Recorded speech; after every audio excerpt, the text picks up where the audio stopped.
Welcome back to a Clan a Day podcast brought to you by bagtownclans.com. I'm your host, Colin MacDonald, and today we're delving into the complex and storied history of Clan Logan, a family whose tale stretches from the Lowlands of Galloway to the Highlands of Easter Ross. Their story is rich with legend, loyalty, and tragedy, with each branch, Lowland and Highland, contributing its own chapter to Scotland's historical narrative. The Lowland Logans are believed to have originated from Galloway, and their early history is closely tied to the Wars of Scottish Independence.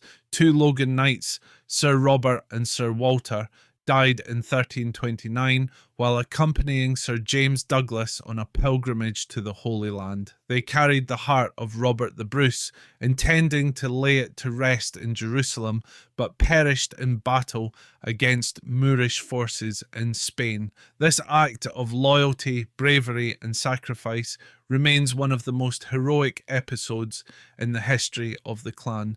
The Logan name itself derives from the Gaelic word Lagan or Logie, meaning a hollow or low-lying land, which reflects the clan's geographic origins. Place names such as Logan Water in the Pentland Hills and Port Logan in Wigtonshire suggest that the Logans were once widespread across Scotland. Despite their lowland roots, the clan later gained significant influence in the Highlands, particularly in Easter Ross. As we explore the Highland branch, we find the Logans of Druim-an-deur in the Black Isle. This branch claims descent from the chiefs of Druim-an-deur in Wester Ross, where their ancestral seat was located. But the Highland story is shadowed by tragedy. The stronghold of the Logan chiefs once stood on a hill known as Druim-an-deur, which after a bloody battle became known as Druim-an-deur, or the Ridge of Tears. This battle saw the fall of the Logan chief Gilliegorm, known as the Blue Lad due to his dark complexion. He was a fierce warrior who clashed with the powerful Fraser clan, but his defeat led to the downfall of the Logan stronghold and the near destruction of their line. After the battle, Gilliegorm's wife, who was pregnant, was taken captive by the Frasers. Their son, known as Crotach, meaning humpback due to a deformity, escaped death only to grow up as a priest. Crotach is credited with founding churches across the Highlands, including Kilmore in Skye and Killishrinan in Glenelg. His descendants eventually became part of the MacLennan clan, showing how intertwined the Logans and MacLennans became over time. The Lowland Logans, meanwhile, rose to prominence in Edinburgh and Berwickshire, where they owned lands at Restalrig and Fastcastle. Sir Robert Logan of Restalrig, a major figure in the clan's history, married Catherine Stewart, daughter of King Robert II.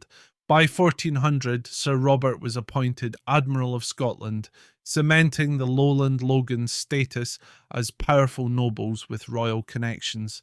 However, the family's fortunes took a dark turn when Sir Robert's descendant, another Sir Robert Logan, became embroiled in the infamous Gowrie Conspiracy of 1600, a mysterious plot that aimed to either kidnap or assassinate King James VI.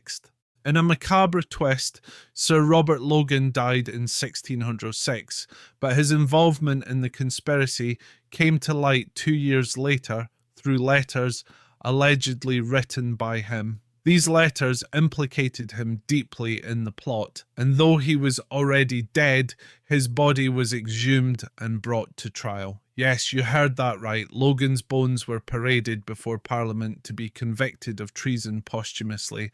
The verdict led to the forfeiture of the Logan estates, and the family name was prescribed, much like the fate of Clan Gregor a few years earlier. The Highland and Lowland branches of Clan Logan had distinct paths, but they shared one key feature: resilience. Despite the tragedies that befell the clan, they endured through farming, commerce, and even religious life. Many of their descendants played significant roles in Scottish society, including James Logan, who accompanied William Penn to Pennsylvania in 1699 and later became governor of the colony. Today, Clan Logan does not have a recognised chief, making it an armigerous clan, but its legacy lives on through its tartan, shared with the MacLennans, and its crest, which features a passion nail piercing a human heart, a symbol of the enduring spirit of this ancient family. Thank you for joining us on this journey through the history of Clan Logan. Be sure to tune in tomorrow for another episode of a Clan a Day podcast.